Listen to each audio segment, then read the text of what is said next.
Today, I want to talk about a sector that many developers often overlook: childcare centres.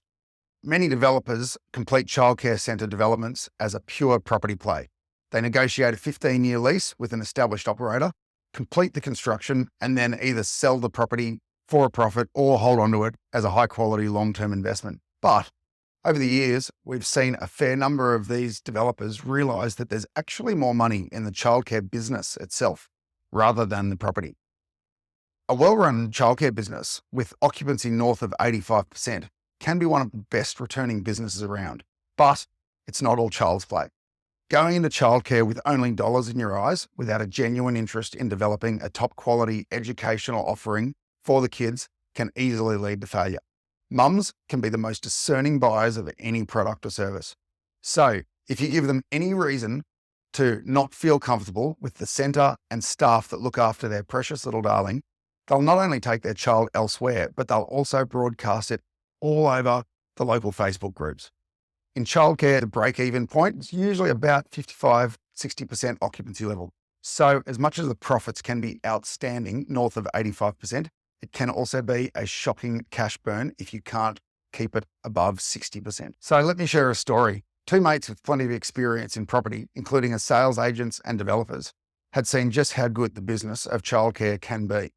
But with very busy lives in their other full-time jobs and ventures, they needed more time to be completely hands-on. A deal was struck with a very well-established operator that provides a full management service on a monthly fee basis. The business would be owned by the guys with their input and oversight, but with all the heavy lifting undertaken by the third-party management company. Here's the catch.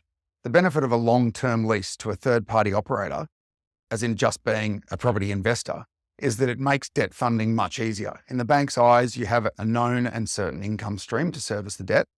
Assessing serviceability is a piece of cake. The main focus becomes who the operator is. How many centres do they have? How well do they operate? i.e., how will they be able to afford the rent? But when you're going to own the business as well, all a bank has to work off is your financial forecast and the valuer's assessment of that. Literally, we hope we'll make this much profit after this much time. Trust us. If you already own at least a few childcare centres, that's not too hard for a bank to get confidence in, because then it can be clearly seen how well you already run those other centres. How much profit do they make? What's their occupancy? But if this is going to be your first centre, to be brutally frank, there is a decent degree of hopes and prayers. Build it and hopefully they'll come. Hopefully you'll attract the right staff, particularly the centre director. Hopefully your marketing will attract inquiry. Hopefully your building design will look great and function well. Plenty of people have stuffed it up before, so why should a bank trust that you won't be one of them? Long story short, through a process of encouraging confidence in a bank, through evidencing what would be done, who was at the helm, the track record of the management company, the veracity of the forecasts, and other factors like that, we struck a deal with a bank. Being first-timers, the leverage was not through the roof. The clients did need to provide a reasonable amount of equity via a mix of cash and other real estate security to get the deal done.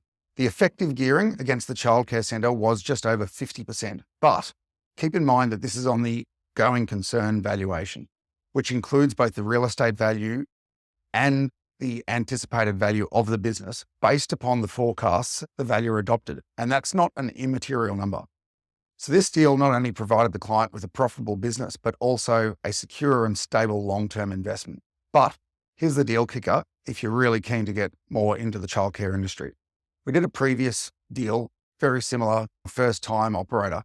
And after they had proved themselves by getting the first one up and running and the occupancy over 85%, the bank was then willing to increase the LVR to over 60%, and then as much as 70% when they bought a second childcare centre. Whether you've been thinking that you would like to get into the childcare sector, or already have one and are wondering how to do a second, or even already have a portfolio of multiple centres and would like to accelerate your growth even more, at STAC, we have decades of experience in childcare centre financing, combined with our market-leading experience in property development finance. We're here to help you make the right decisions at the right time for your specific needs. Send us a direct message and let's start that journey.